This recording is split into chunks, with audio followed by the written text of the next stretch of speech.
حضرت عثمان کو بھی تسی مروایا ہے سرکار، بنو امیہ نہیں مروایا۔ اب بعد میں پھر خون آلود جو ہے نا کرتا جا کے جامعہ دمشق میں لٹکا دیا، پوری کہانی ایک جمع کرنے کی۔ یہ لوگ بتاتے ہیں اور پھر یہ کہتے ہیں کہ جی یہ جی وہ چندوں کے اوپر پڑھ رہا ہے اور یہ ان کی ڈیوٹیاں پوری کر رہا ہے۔ یار یہ کتابیں ان کی ہیں، یہ بخاری مسلم میں نے لکھی ہے، اب تم اپنی کتابوں سے منکر ہو گئے ہو۔ تو اس میں ایک بندوں کی نشانی ہوتی ہے، اللہ تعالیٰ انہیں مرنے سے پہلے توفیق دے دیتا ہے توبہ کی۔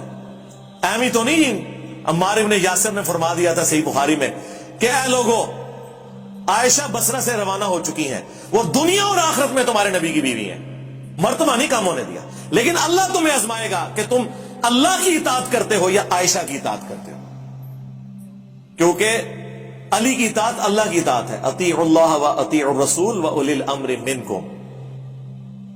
اب دیکھ لیں، یعنی حضرت عمار نے یہ نہیں کہا علی ورسز عائشہ، طلحہ و زبیر، اللہ ورسز، لیکن عزت نہیں کم کی، کہا دنیا اور آخرت میں تمہارے نبی کی بیوی ہیں، یہ تمہارے پہ آزمائش آ گئی ہے۔ سلف کا فام لو جی، ہمارے میں اجازت کا فام لے لو۔ اور لو سن کبرى البیہقی میں موجود ہے، عمار ابن یاسر کہتے ہیں اہل صفین کو، معاویہ کی پارٹی کو، اہل شام کو یہ نہ کہو کہ یہ کافر ہو گیا، یہ کہو یہ فاسق اور ظالم ہے۔ ظالم کا لفظ موجود ہے، دکھاؤ جی، اے لو دیکھ لو، اور دکھائیے۔ المستدرک للحاکم میں موجود ہے اوپر تلے، جب حضرت زبیر آئے اور حضرت علی نے انہیں حدیث یاد کروائی۔ زبیر یاد ہے نا، حضور نے کہا تھا ایک دن تو علی کے خلاف تلوار اٹھائے گا اور تو اس وقت ظالم ہوگا۔ تو حضرت زبیر ایڑی لگا کے جنگ چھوڑ کے پیچھے چلے گئے اور ان کا میں بھول گیا تھا۔ ظالم کے الفاظ موجود ہیں، لیکن وہ ایک خبیث تھا، حضرت علی کی فوج میں خارجی، اس نے جا کے انہیں شہید کیا۔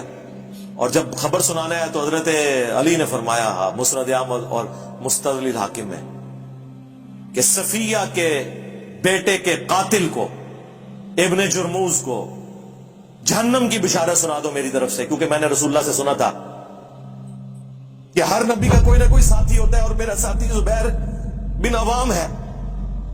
ہر نبی کے ساتھ حواری ہوتے ہیں اور میرا حواری زبیر ہے۔ یہ حضرت علی اس کے قاتل کو جہنم کی بشارت سنا رہے ہیں، اس نسبت کی وجہ سے کہ وہ رسول اللہ کے ساتھی تھے، اسی لیے انہیں بھی توفیق ہوئی ہے۔ حضرت طلحہ بھی جنگ چھوڑ گئے، حاکم میں موجود ہے، مروان کو جب پتا چلا حضرت طلحہ بھی جنگ چھوڑ رہے، اس نے پیچھے سے گھٹنے میں تیر مارا یا نیزہ مارا اور وہ شہید ہو گئے۔ ایمی تو نہیں پھر مولا علی نے فرمایا کہ میں اللہ سے امید کرتا ہوں، مصنف ابن ابی شیبہ میں، فضائل صحابہ میں، کہ یہ جو سورۃ الحجر کی آیت نمبر 47 ہے کہ قیامت والے دن اللہ تعالیٰ اہل ایمان کے دلوں سے ایک دوسرے کے خلاف قدورت نکال دے گا اور وہ تختوں پہ آمنے سامنے بیٹھے ہوئے ہوں گے۔ یہ میرے عثمان بن عفان، طلحہ اور زبیر کے بارے میں ہے کہ اللہ تعالیٰ ہمیں جنت میں پہنچائے گا اور ایک دوسرے کے بارے میں اگر کوئی میل آ گیا غل تو نکال دے گا۔ لیکن ماموں کو نہیں معاف کیا، ان پہ قنوت نازلہ پڑی مولا علی نے، اللہم علیک بمعاویہ و اشیاءہ، اے اللہ معاویہ اور اس کے شیعہ کو برباد کر، عمرو بن عاص اور اس کے شیعہ کو برباد کر، ابا سلمی اور اس کے شیعہ کو برباد کر۔ اور یہاں تک فرمایا کہ مصنف ابن ابی شیبہ میں موجود ہے کہ میں اللہ سے امید کرتا ہوں کہ میرے مخالفین جو اہل شام ہیں، مقتولین صفین، یہ بھی جنت میں چلے جائیں گے، اللہ انہیں معاف کرے گا، اور پھر مقدمہ میرے اور معاویہ کے درمیان اللہ کی بارگاہ میں طے ہوگا۔ یہ مقدمہ بھی طے ہونا ہے، یہ دنیا میں طے کر کے بیٹھے میں۔ یا ایک وہ انہوں نے غزالی نے نا امہ بن عبدالعزیز کی طرف ایک جھوٹا خواب منسوخ کر دیا کہ جی امہ بن عبدالعزیز نے خواب میں دیکھا ہے کہ قیامت والے دن ایک محل میں رسول اللہ تشریف فرمائے۔ پہلے حضرت علی کو بلایا گیا، پھر حضرت معاویہ کو بلایا گیا، حضرت معاویہ باہر نکلے، انہوں نے کہا واللہ مجھے بخش دیا گیا، اور علی نکلے اور انہوں نے کہا کہ مجھے میرا حق دلوا دیا گیا۔ کہانی بنائی نے خواباں جدوں حدیث عمار نہیں پتا انہوں نے، باقی حدیثیں نہیں پتا، کہانیاں وچ پوری انہوں نے اپنے سارے کے سارا مقدمہ گاندیوں میں ڈالا ہوا ہے انہوں نے۔ اور یہ ہمیں آگے باتیں کرتے ہیں جی یہ حضرت عثمان کے مخالفین ہوتے ہیں۔ حضرت عثمان کو بھی تسی مروایا ہے سرکار، بنو امیہ نہیں مروایا۔ اب بعد میں پھر خون آلود جو ہے نا کرتا جا کے جامعہ دمشق میں لٹکا دیا، پوری کہانی ایک جمع کرنے کے لیے۔ بینیفیشری ہوئے ہیں نا، بنو امیہ بینیفیشری ہوئے ہیں نا۔ اور یہ آپ آج کی جدید پالیٹکس میں بھی دیکھیں گے، کئی خاندانوں میں لوگ شہید ہوتے ہیں اور پیچھے ان کے سکسیسر جو ہے نا وہ ان کے خون کے اوپر سیاست کر رہے ہوتے ہیں۔ یہ خون آلود کرتے آج بھی لوگوں نے لٹکائے میں۔ اور ہمیں آ کے یہ لوگ بتاتے ہیں اور پھر یہ کہتے ہیں کہ جی یہ جی وہ چندوں کے اوپر پڑھ رہا ہے اور یہ ان کی ڈیوٹیاں پوری کر رہا ہے. یار یہ کتابیں ان کی ہیں, یہ بخاری مسلم میں نے لکھی ہے. اب تم اپنی کتابوں سے منکر ہو گئے ہو تو اس میں میرا کیا قصور ہے؟ میرا تو کام یہ ہے کہ جو قرآن و سنت میں آیا ہے میں ڈنگے کی چوٹ کے اوپر بیان کروں گا اللہ کے فضل سے. اور اپنے گھر کی خبر لو. تمہارا ابا جس کے اوپر تمہارے فرقے کا نام ہے وابی, اس کے بیٹے عبداللہ بن محمد بن عبد الوہاب نے ایک کتاب لکھی ہے سیرت الرسول. فری پی ڈی ایف ہماری ویب سائٹ سے ڈاؤن لوڈ کریں. خلفائے راشدین کے اوپر چیپٹر باندھے ہیں. اس نے وہ جملے لکھے ہیں کہ ان کی کانپے ٹانگ ہے. اس نے لکھا ہے اس کے اندر کہ حضرت معاویہ نے شہادت عثمان کا جھوٹا الزام حضرت علی پہ لگایا اور بیعت سے بھی منحرف ہوئے, لیکن اللہ تعالیٰ نے حضرت علی کو سرخرو کیا. پھر انہوں نے لکھا کہ بنو امیہ 60 سال تک گالی گلوچ کرواتے رہے, تنقید بیان کرتے رہے, تضحیق کرتے رہے حضرت علی کی ممبروں کے اوپر, لیکن اللہ تعالیٰ نے مولا علی کی شان کو بلند کیا.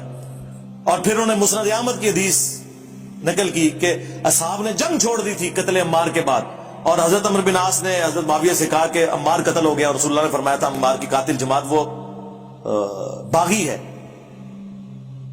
تو انہوں نے کہا ہم نے اسے قتل کیا ہے, نہ یہ علی ساتھ لے کر آتا, یہ اس کے ساتھیوں نے لا کے ہمارے نیزوں کے آگے پھینک دیا, اور نہ یہ شہید ہوتا. تو حضرت علی کو جب یہ خبر پہنچی تو انہوں نے کہا اچھا پھر اس کا مطلب ہے کہ حمزہ کے قاتل رسول اللہ تھے, نہ لے کر آتے اور نہ وہ شہید ہوتے. اچھا یہ آج یہ کوئی جملہ بولے تو لوگ کہیں گے جی حضور کی مثال دے کے گستاخی کر دی ہے. بھائی جو موٹے دماغ کے لوگ ہیں نا انہیں سمجھانے کے لیے پھر اس طرح کی بات کرنی پڑتی ہے, اور یہ مولا علی کی سنت ہے پھکی دینا. پھکی چیز ہے, الزامی جواب سی جو مولا علی نے دیتا. پھر اسی طریقے سیدہ عائشہ کے بارے میں بھی انہوں نے اس میں لکھا ہے کتاب میں کہ پوری زندگی وہ روتی تھی, ان کا دوپٹہ آنسوؤں سے تر ہو جاتا تھا. اور حضرت علی نے جو عزت کے ساتھ انہیں گھر رخصت کیا وہ بھی سیرت الرسول میں لکھا ہوا ہے. ایک ایک چیز انہوں نے لکھی ہوئی ہے اس کے اندر. یہ تو وابیوں کے اپنے امام نے لکھا ہوا ہے, اس کو کیوں نہیں کہتے کہ ایران کے ٹکڑوں پہ پلنے والا جانور آیا نا داڑھ تھلے ہوں. اور کچھ عرصے سے یہ لوگ میری دشمنی میں اتنے آگے گئے ہوئے تھے کہ حنفیوں کے بزرگوں کو اپنا امام بنا کے پیش کر رہے تھے, لیکن میں نے انہوں گاٹیاں تو پھاڑ لیا آگے. ملا علی قاری ہائے ہائے ہائے صدقے رحمہ اللہ, یہ سارے وابی سے رحمہ اللہ لکھتے ہیں اپنی کتابوں میں. 1014 ہجری میں فوت ہوئے ہیں. انہوں نے مشکات کی شرح لکھی ہے مرقہ, اس میں 5878 نمبر حدیث قتل عمار والی جو مشکات میں آتی ہے اس کے کانٹیکسٹ میں ملا علی قاری نے اتنے گاڑے فتوے لکھے ہیں کہ وہ بات ہم نے کبھی اپنے پلیٹ فارم سے نہیں کی ہے. اس کو نہیں کبھی انہوں نے کہا کہ نیم رافضی اور فل رافضی, پتہ ہے کہ اگلے دن بریلوی اور دیوبندی منہ توڑ کے رکھ دیں گے.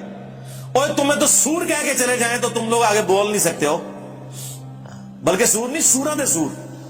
ہاں تو ملا علی قاری لکھتے ہیں, کتنے سخت بھاری جملے وہ لکھ رہے ہیں, اتنے سخت جملے لکھ رہے ہیں کہ ہم یہ بات کریں تو یہ لوگ کہیں گے یہ تو بڑی گستاخی کر رہے ہیں. انہوں نے لکھا ہے کہ حضرت معاویہ رضی اللہ تعالیٰ عنہ نے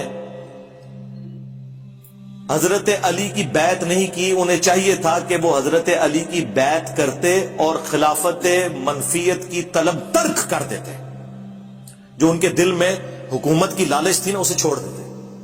پھر انہوں نے نمبر 2 ساتھ یہ لکھا کہ انہوں نے خون عثمان کو ڈھال بنایا ہوا تھا اپنی بغاوت کو چھپانے کے لیے.